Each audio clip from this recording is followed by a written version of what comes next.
السلام علیکم، جہانزیب عباسی ایک نئے یوٹیوب پروگرام کے ساتھ حاضر ہے۔ سپریم کورٹ آف پاکستان میں آج ایک مرتبہ پھر ملک بھر میں ایک ہی دن انتخابات کے انعقاد کے حوالے سے کیس کی سماعت تھی۔ وہی ہم خیال bench chief justice Umar Ata Bandial کی سربراہی میں جس نے اس کیس کو سنا، اس بینچ میں جسٹس اعجاز الاحسن اور جسٹس منیب اختر بھی شامل تھے۔ دلچسپ بات یہ ہے کہ آج کی عدالتی کارروائی کافی ٹھنڈی رہی، نہ ہی کوئی بڑھ چڑھ کے آبزرویشنز ہمیں سننے کو ملی، اور بالخصوص لیفٹ رائٹ میں موجود جو جج صاحبان ہیں ان کی طرف سے بھی کوئی آبزرویشن نہیں دی گئی۔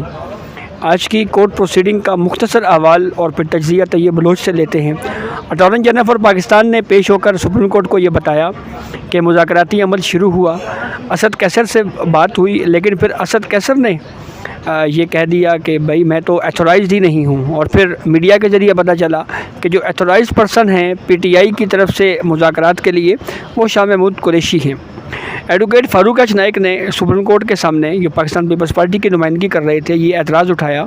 کہ سپریم کورٹ کو اس مذاکراتی عمل کا حصہ نہیں بننا چاہیے۔ جو مذاکراتی پروسیس ہے یہ پارلیمنٹ یا سیاستدانوں کے مابین ہے، اور سیاستدانوں کو ہی اس معاملے کو حل کرنا چاہیے۔ شاہ محمود قریشی کی جانب سے سپریم کورٹ کے سامنے یہ شکایت کی گئی کہ پارلیمنٹ کی جانب سے سپریم کورٹ کے ججز کو دھمکیاں دی جا رہی ہیں، ان کے خلاف پارلیمنٹ میں باتیں ہو رہی ہیں، اور پھر یہ بھی کہا گیا جی کہ جو قرارداد منظور کی گئی ہے یہ در حقیقت جو قومی اسمبلی کے رولز ہیں اس کے منافی ہے،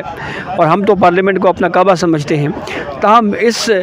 شکایت کو چیف جسٹس آف پاکستان نے کوئی زیادہ لفٹ نہیں کروائی، اور یہ کہا کہ دیکھیں جو بات آپ کر رہے ہیں یہ پولیٹیکل نوعیت کی ہے، اور ہم صرف کیس کی حد تک محدود رہیں گے۔ فواد چودھری رہنما پاکستان تحریک انصاف، انہوں نے سپریم کورٹ کو یہ بتایا کہ اگر مذاکراتی عمل کے ذریعے سیاستدانوں کو یہ اختیار دے دیا جائے کہ وہ 90 دن میں جو آئینی مدت ہے اس کو سیاستدان مذاکرات کے ذریعے اس کو ڈیلے کر سکتے ہیں، تو پھر یہ مستقبل کے لیے ایک مثال بن جائے گی، اور اس مثال کو پھر فالو کیا جائے گا، اور پھر آنے والے وقت میں الیکشنز کو ڈیلے کرنے کے لیے پھر سے اس طرح کے جو ہے وہ ہیلے بہانے تلاش کیے جائیں گے، اس طرح کی چیزیں جو ہیں وہ شروع ہو جائیں گی۔ پھر اس کے بعد اس کیس میں چیف جسٹس آف پاکستان نے ایک آبزرویشن دی، انہوں نے یہ بھی کہا کہ سیاستدان جو ہیں وہ آئین پاکستان کے لیے مذاکرات کریں۔ ایک موقع کے اوپر جب یہ سوال کیا چیف جسٹس آف پاکستان نے، جب یہ بتایا گیا کہ چیئرمین سینٹ جو ہے وہ مذاکراتی عمل کا جو آغاز ہے وہ چیئرمین سینٹ کے آفس سے ہوگا، تو چیف جسٹس نے یہ پوچھا جی کہ یہ جو چیئرمین سینٹ کا آفس ہے یہ کیوں استعمال ہو رہا ہے؟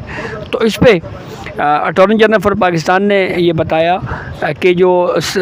سینٹ ہے یہ در حقیقت وفاق کی علامت ہے۔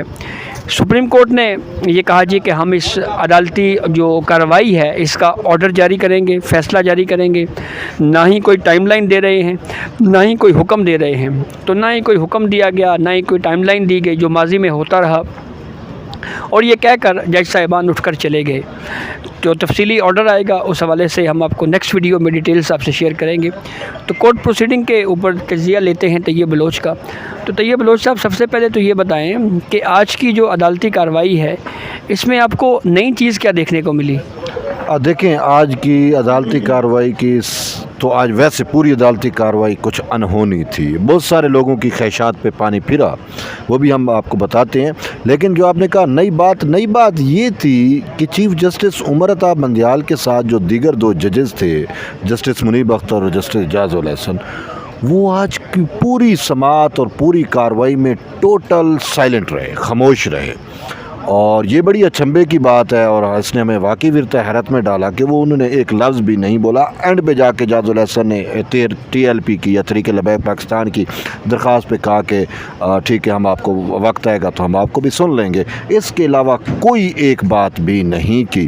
یہ ایک چیز تھی۔ اور دوسری انہونی جو آپ یہ جو ہمیں نظر آئی ہے کہ یہ جو سہولت جو ان کے اوپر ایلیگیشن تھا، خاص کر پارلیمان کی جانب سے اور یہ جو دیگر پی ڈی ایم کی جماعتیں ہیں اور ان کی جانب سے جو بار بار چیزیں لگائی گئیں یا کہی گئیں ججز کے بارے میں کہ یہ عمران خان کی جو ہے وہ سہولت کاری کر رہی ہیں اور آئین و قانون کو مسلوب کر کے، اور خاص کر دو جو سیاسی جماعتیں ہیں